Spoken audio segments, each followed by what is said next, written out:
হয়ে গেল চিংড়ি শসা।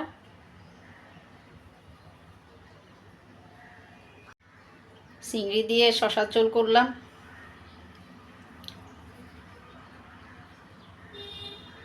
গরমের জন্য অনেক ঠান্ডা তরকারি শসা। মরিচ একদম কম দিলাম। শসা তরকারিতে এমনি মরিচ একদম কম দিতে হয়। তো চলেন আপনাদের সাথেও শেয়ার করি কিভাবে চিংড়ি শসা করলাম।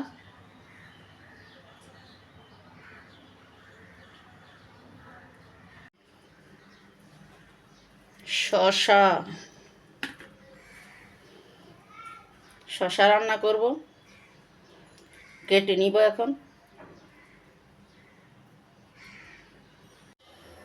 তো শসা কেটে ধুয়ে নিলাম। এদিকে চিংড়ি মাছ কেটে ধুয়ে নিলাম।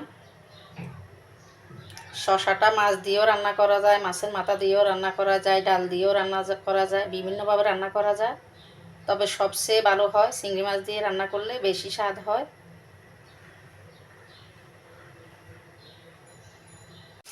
চিংড়ি মাছ ভেজে নিচ্ছি লবণ হলুদ দিয়ে।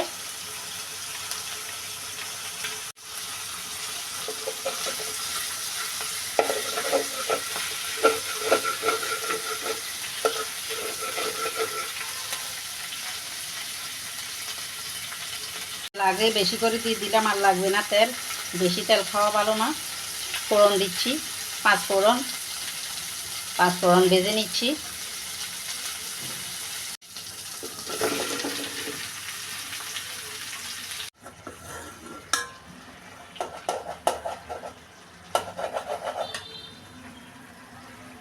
শসা সব কিছু দিয়ে কষিয়ে নিলাম। এবার ঝোল দিয়ে দিব।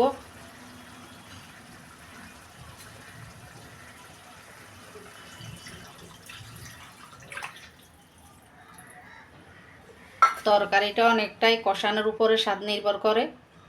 একটু সময় নিয়ে কষালে, মৃদু জালে তরকারি ভালো হয়।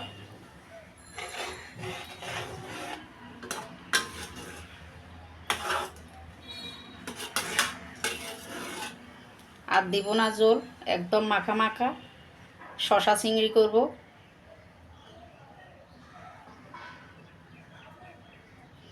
উতরিয়ে নিব।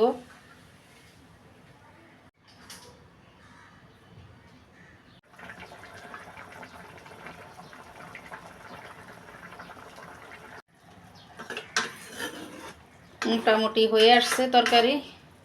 শসা চিংড়ি দমে রাখলাম। তরকারি নামানোর আগে একটু দমে রাখলে স্বাদটা একটু ভালো হয়।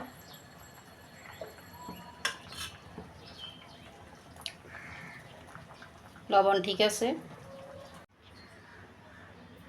হয়ে গেল চিংড়ি শসা।